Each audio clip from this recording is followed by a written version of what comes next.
Welcome back to Care Beyond Code, the show from VBA, where we talk about the strategies and decisions that make humans truly at the forefront of the healthcare admin experience beyond the code that tells them whatever they need to do. Those moments where we show impact over what is expected. And today I have a great guest to talk a little bit more about that mission and the moments within it.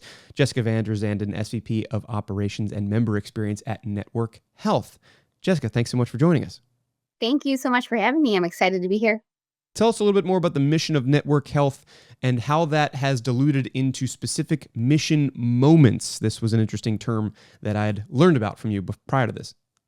Yeah, so at Network Health, we were founded originally by community of physicians who were very invested in creating better care within the community. And that still speaks true to our mission today. We want to serve our communities and create better and healthier communities. And then it also ties to our overall vision statement, which is connected to creating exceptional experiences for our members. So if you think about health insurance or insurance in general, you're not typically thinking of an exceptional experience, more so a necessary admin aspect of what happens when you go to the doctor. But that is really what connects us to our members and to our people and really sets us apart in the industry. How did it become so central to the mission? You're right. Normally, somebody that's not in this industry might think of this process as highly impersonal. And they might think about like the tech behind it and wonder like, why are humans involved in this at all? Isn't it just, I get care, a bill comes to me, I got to pay the bill or else ... So why was the focus on the human side so important in the face of maybe that public perception? Yeah, absolutely. And I think, like I said, it goes back to how we were founded and currently how we're owned. So we're provider system owned. We're owned by Theta Care Health. So when you're owned by physicians, you're connected to what their mission is, which is to really create, to provide care for the community. And we're integrated into that system. Additionally, I think it starts also with the tone at the top of our organization. So our president, Corrine, is very passionate about the experience and us not being a barrier to care or a barrier to our members, which, I think all of us know a story of a family member or a friend who has had a negative experience in healthcare. In particular, it's often tied to denials. And we strive to work like it, not that we don't deny if it's not appropriate, if it's not medically necessary, or if it doesn't fit the benefit plan, we definitely do deny. But how we handle that and how we assist the member to get the care that they need or to get the answers that they need, I think is really what sets us apart as different. And like I said, the tone at the top that's the expectation at Network Health. And if you're not if you're not all on board and all in from the top down to every, person that serves our membership, you're just not fit at Network Health. I'd like to bring the audience into a moment that you shared with me, talking about that leadership from the top. Frederick's president talking about the general public perception and the experience of healthcare as pretty negative, and he said that in a meeting or a conference or something. Could you talk to me about that? That seems highly different from what a sort of healthcare like leader should be saying. And then if we could go from there into how you have taken these individual stories and created these mission moments out of them, these underpinnings of that top-down view, that would be great to learn about a little bit. Sure, absolutely. So, the system president of our owners, Theta Care Health, was speaking to a group board members of ours at Network Health who are in leadership positions, executive positions within the system. He was setting the tone with us to be collaborative and to kind of think differently. He thinks big perspectives, wants us to, be different and do different and strive to do better than what exists in the current healthcare space. And he frankly just said, he's like, healthcare sucks right now. There's a lot that isn't good about healthcare, how it's working. We have all of this technology that we need to be leveraging, and we need to make it better. And the charge with that is then we need action plans of how we're going to do that. How are we going to close gaps? And that's what really I think is also unique about the partnership we have with our owners and different about Network Health. We're not publicly traded. We're owned by those physicians. We're owned by that health system. So we're invested the same way that they are. And we're focused on the member/patient. And so we're really able to do things differently. We communicate differently with, with the provider system. We have clinically integrated contracts with them that are very focused on that healthcare. So it goes far beyond, the role that I think you would picture for your typical insurance company, right? Enroll me, pay my claim, answer my questions. It's really the connectivity between the entire system that's really important. As it relates to mission moments, I think in particular, with all the events that have happened, all the publicity that's out there about health insurance, we were really charged with getting our story out. We have all the stories internally, but really it's been on our hearts as an organization and a leadership team, in particular our president, to get the story out, to tell the stories that are real, the feedback, share the feedback we're getting from our members and how we're really making a difference in their lives. And that really has a powerful connection, not just from a recruitment perspective, but really from a trust perspective. We want our members to trust us. We're showing them that they should, and we want them to know the story of the why and how, we, when they come to us, we want to take care of them as a whole person and make their lives better. Well, let's talk about the why in one very specific example. As viewers and listeners of the show will know, we have bifurcated Care Beyond Code into focusing on two things. One, the deep technology powering the administrative experience on the TPA side, and then those moments where human impact really shines through, where our patients and members are benefited above and beyond what you might otherwise expect. And that's the story that you have for us today, Jessica. And luckily, you have a little bit of proof to show for it, but we'll get to that towards the end of the story. This is a story about somebody which began with a condition which any of us can relate to, neck pain. Mm-hmm. Yeah. So, I want to kind of start with the connection that we have to our members when they're going through different episodes of care. So we have a very dedicated, well-educated care management team who connects with people they're going through care within the system. They may need help navigating that care, may have questions about it. So in this particular example, the woman who wrote this letter, which I'll read, was having issues with her overall health and was connected with a case manager. That case manager was coaching her through the different types of care, different types of referrals that she needed. But to your point and to what you raised, she was having continuous neck pain. And honestly, the turning point for her in her care was us denying continual physical therapy. So all of us have benefit limits. And but most importantly, it's when you've exhausted that care, when it's not effective. We don't want to keep treating something, right? If you're doing something over and over and you're not getting relief from it, you're not demonstrating that it's not demonstrated that it's getting better, then that's not then we don't know what it is. We're not treating the right thing. So we denied, but also connected. Then the case manager connected with her member, with the member that she had been working with, and recommended, let's talk to your PCP. Let's push a little harder and ask some questions about that neck pain. And if I could read the letter, Adam, I think it'll really kind of tell the story nicely about how it ended. So I think everybody can relate to something like a chronic pain, and it just doesn't go away. And yeah, you get physical therapy and things like that, and it might not help, and you might not be so comfortable with stopping that help. How common is it in situations like this where people reach the limit of their benefits? What are their typical options after that inevitable denial finally comes? I mean, is it typical that people would say, like, well, okay, I guess I just got to deal with this until next year or whenever the benefit rate refreshes? How often is it that like further options are explored or pursued? And how did you guys step up above and beyond what is typically done to take the next step here? Yeah, so I think in most cases, Adam, physical therapy is the first step for pain. If there's something that we can do through physical therapy, it avoids the risks of surgery. So that is really from a physician and a medical perspective too. We are aligned in that way that you typically that's where you. So if you're having knee pain, neck pain, back pain, it'll typically start with physical therapy. I would say more often than not, you start to see improvement and relief.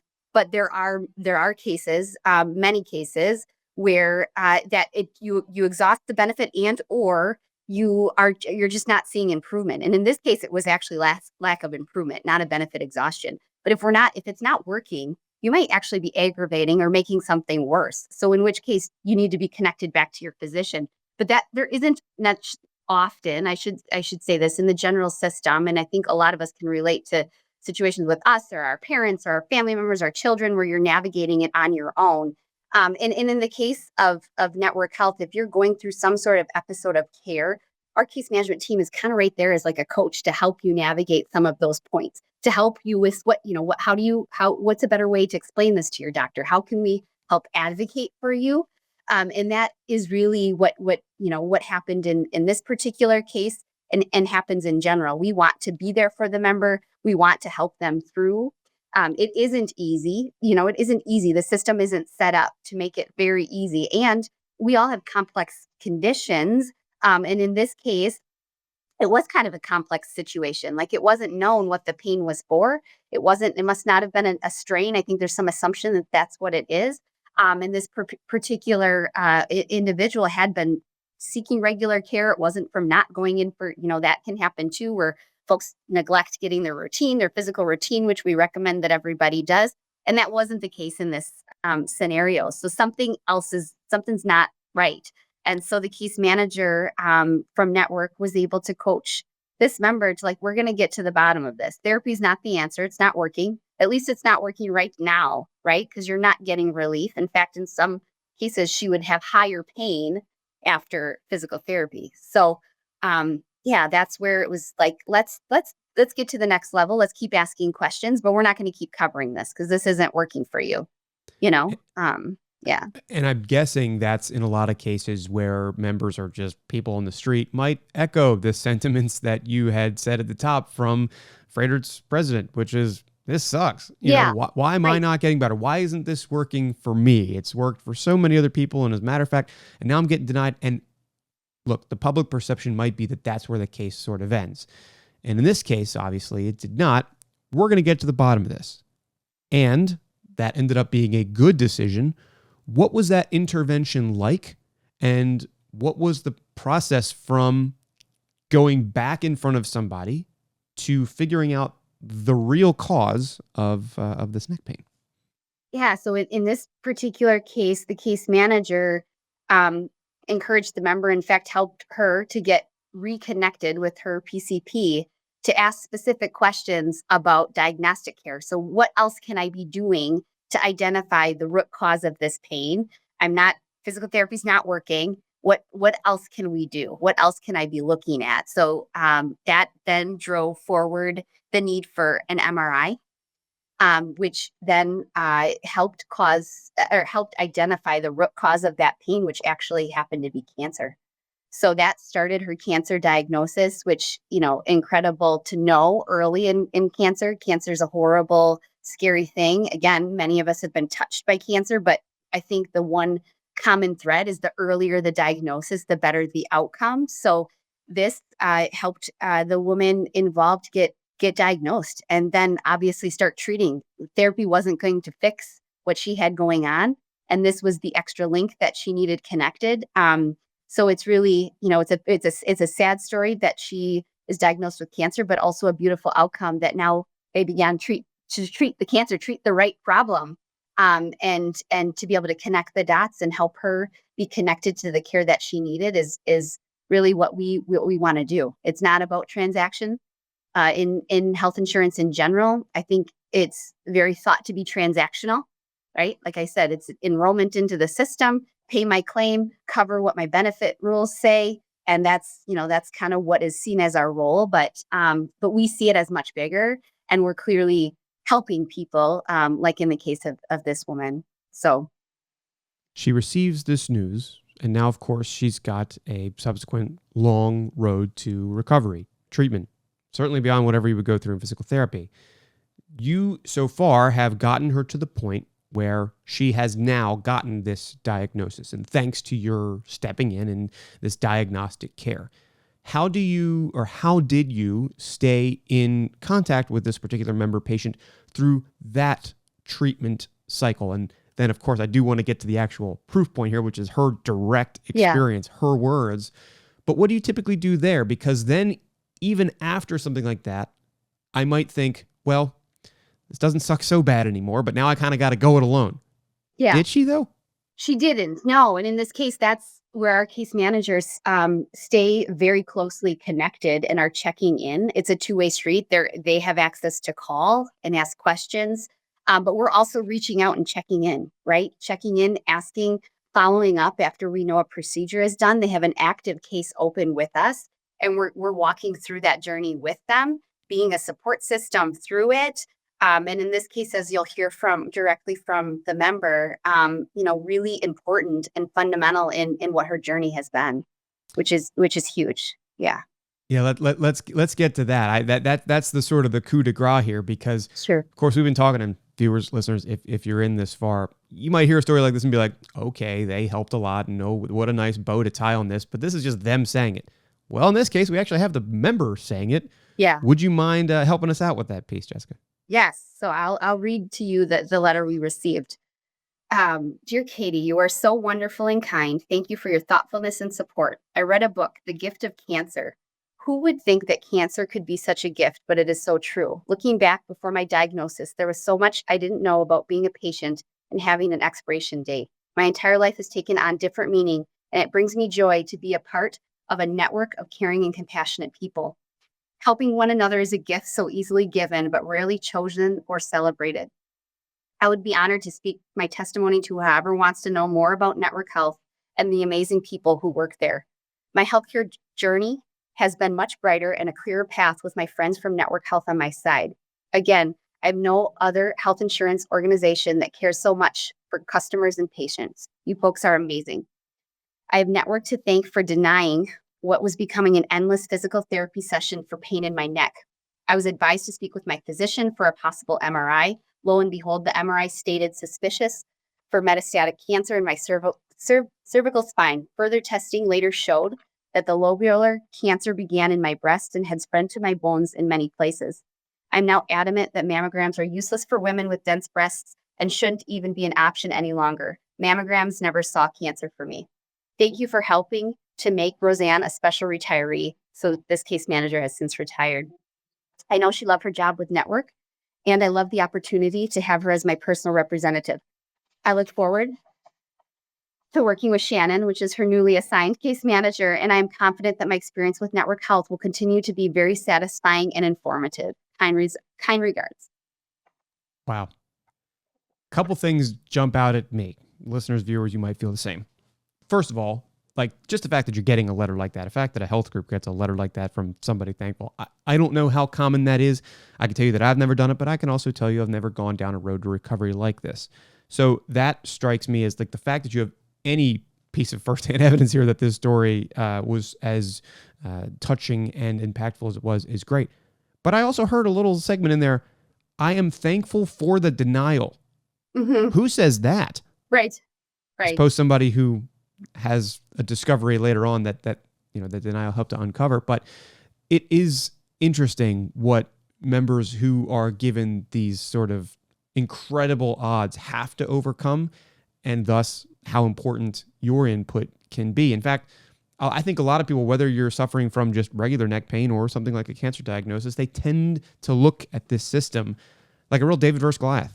It's me versus this big system that I don't understand. And I think oftentimes they might feel like they don't have an advocate outside of like a family or a friend or somebody holding their hand while they're getting chemo, something like that.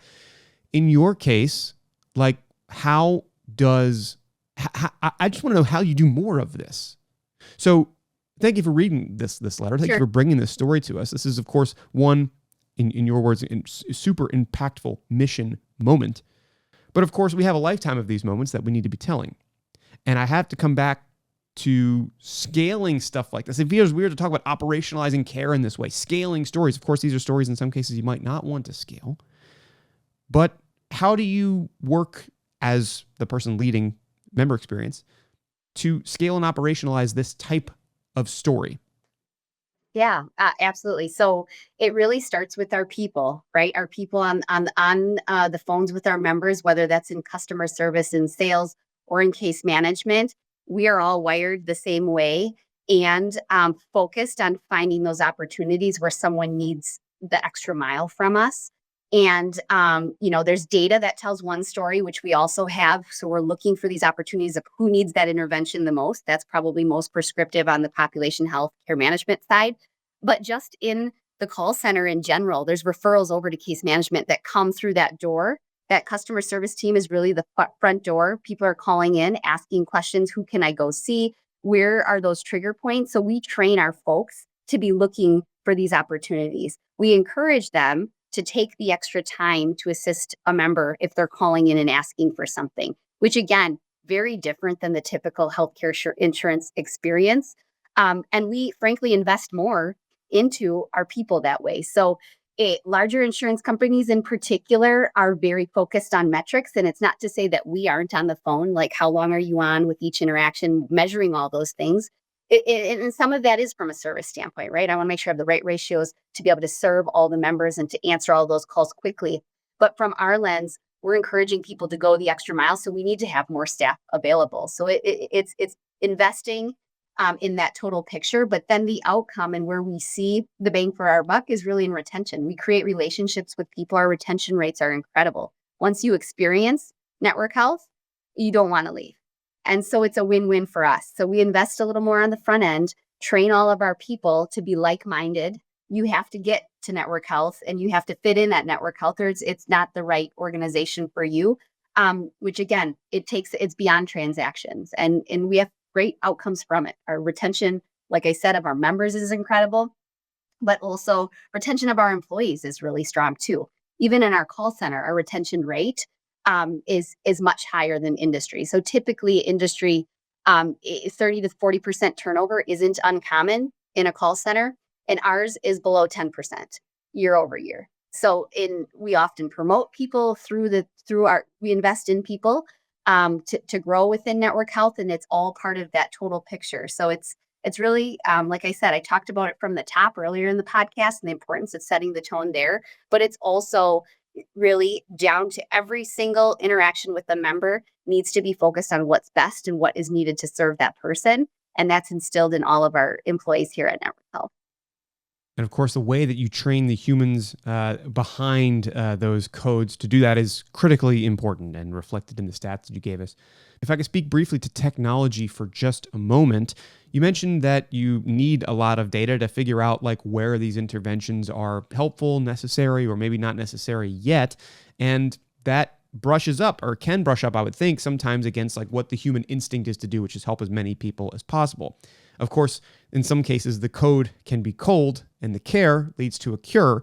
How do you marry the increasing robust nature of what technology can provide and the resources it can free up with that persistent need for humans to still directly intervene and impact? How are those marrying together at Network?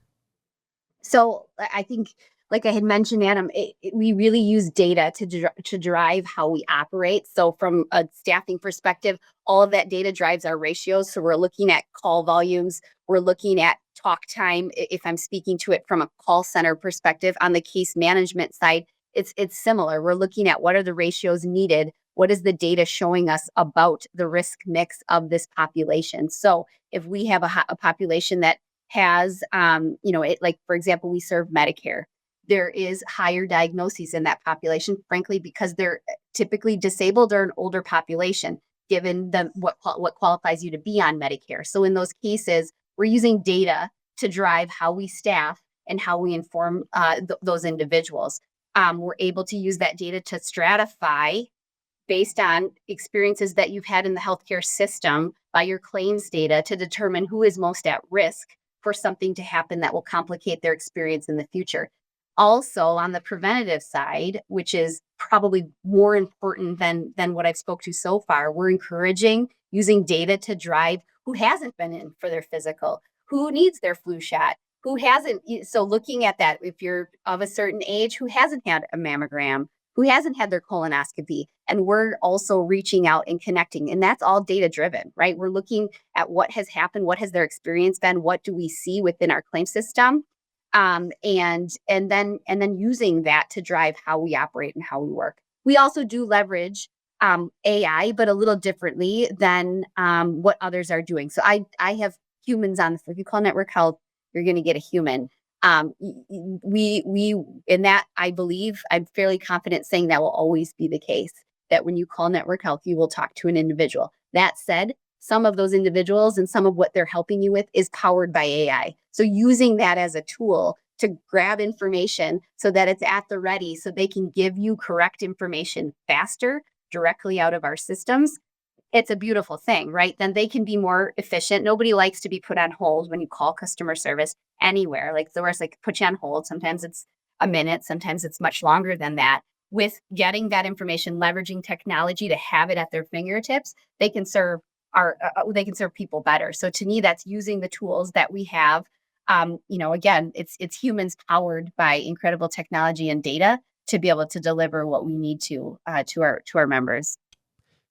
The pace of technology and data is faster than we have ever experienced, and that won't slow down. And given the status of healthcare and health in America and around the world, the volume of potential stories like this are also expanding at a never before seen rate.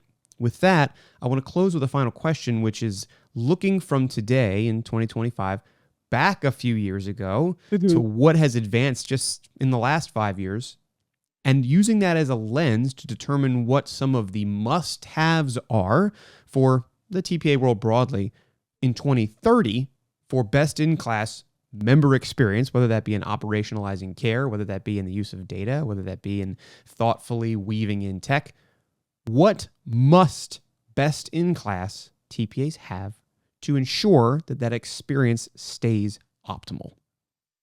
Yeah, well, I think future state, it will really be just expected, not a nice to have, that you at your fingertips, we all have a phone, that on that device, you have quick access to all the information that you need. So on the front end, an app that tells you all of what you need about your healthcare, very connected to the system. I'm not going to want to log into multiple different places if I need information about my healthcare, if I need to make an appointment.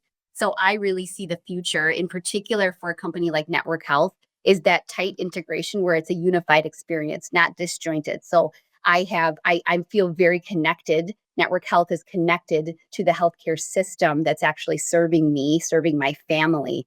And I really see that as the future. It has to be easier. The demand with technology, everything's at our fingertips. Our patience is much less than it used to be 5 years ago, 2 years ago, 1 year ago. And we need to meet that demand. And we've got a lot of work to do to be able to align that. I believe with my whole heart, Network Health is up for that task. But that's what we have to continue to do. It's all about what our consumers are demanding and what they need, and how can we make that care better and easier, right? How can we make the healthcare system suck less? To speak back to what we spoke about earlier, how can we break down the barriers, less administrative barriers, less forms that I have to fill out, so I can get the care that I need. I can live my best life, right? And that's really what I see as the future. Well, I think probably there's no better way to back out of this than to say, Jessica, thank you for making the healthcare world suck less. Thank and you, for, Adam. And for joining us on Care Beyond Code to talk about one of those mission moments and how you are making that a reality more broadly across the spectrum. Thank you so much for having me. It was great to chat with you today. And thank you to listeners and viewers, everybody who's tuned into Care Beyond Code from our launch. I just want to note that we're here for a reason too, which is that we're aiming to make the healthcare experience better for anybody, whether it's to make it suck less or to make it actively better. And we work with all sorts of folks to bring in best-in-class administrative software, basically to just make that process more efficient. As you well know by listening, you don't even have to listen to know that the pace of everything is accelerating. The need of specialized, individualized healthcare, the speed of tech and AI that's going to take over everything, or maybe not. The point is that you need a partner. Much like in this case, the patient had their case manager to walk them through their diagnosis, so too do you need one to make sure that you are making those stories happen every single day. That's what we're here for, vbasoftware.com. Check us out. Until next time, thank you for tuning in to what can happen when we institute a little bit more care beyond code.